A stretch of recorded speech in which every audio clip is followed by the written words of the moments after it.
Magandang umaga, Kuya Jen, Kuya Nelson. Nandito tayo ngayon sa Lingap sa Mamamayan Warehouse sa Tandang Sora, Quezon City. At noong mga nakaraang araw pa lang, Kuya Jen, ay nagpapatuloy na yung ginagawang lingap sa mamamayan kung saan namahagi na ng mga ayudang pagkain sa mga kababayan natin sa iba't ibang panig ng Luzon na pang mga naapektuhan ng nagdaang habagat.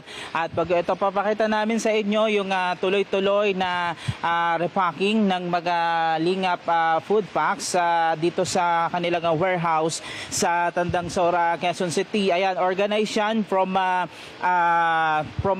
nakasako pa yung mga materyales, yung mga nilalaman nung kada food packs at hanggang sa tuloy-tuloy doon sa pagre-repack.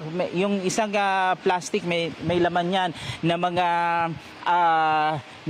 mga pagkain, yung mga bigas at ilan pang mga canned goods para doon sa isang bibigyan na pamilya o yung mga kababayan natin na apektado nga nitong mga nagdaang masamang panahon. Sa kasalukuyan, tuloy-tuloy itong ginagawang repacking dito o preparasyon dito sa warehouse ng Lingap sa mamamayan sa Tandang Sora, Quezon City, at nakatakda naman itong ipamahagi sa ating mga kababayan sa ilang mga lugar na nakaranas ng epekto ng bagyo. Nauna nang nakapagbahagi nitong Miyerkules pa lamang ang isa nga sa mga lugar na naapektuhan ng habagat at nagkaroon ng pagbaha ay yung mga dyan yung mga kababayan natin sa bahagi ng Tampoy 2 sa Barangay Marula sa tilampang bahagi ng Valenzuela City at Cabanaba.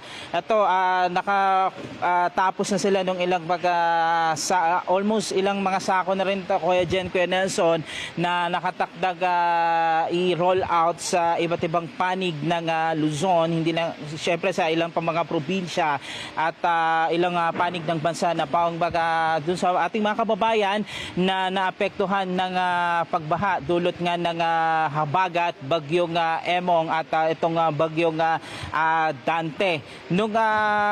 Ito nga mula kahapon o nung nagdaang araw, tuloy-tuloy din yung kanilang repacking dito at naka-ready na rin syempre yung truck kung saan ikakarga itong mga sako-sako na mga lingap food packs para ipamahagi sa ating mga kababayang nagkakailangan. Nauna na nga sinabi ng Iglesia ni Cristo na tuwing na isa sila na tuwing mga ganitong pagkakataon ay talagang mabilis yung ginagawang pagresponde na kagaya nung nasabi ng ating mga kababayang na bigyan ng lingap food packs nung mga nagdaang araw ay napakabilis yung pagresponde ng Iglesia ni Cristo para sa mga kababayan natin, lalo na yung mga nasalanta ng bagyo, habagat at iba pa na kalamidad na umapekto na dito sa ating bansa at iba't iba pang panig ng Metro Manila, maging iba pang panig ng bansa.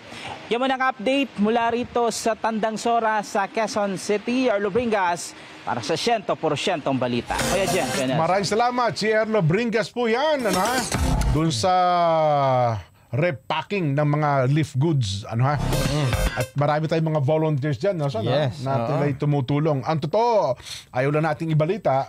Pero yan po halos hindi humihinto. Kasi kahit walang kalamidad. Year-round dyan. Yes.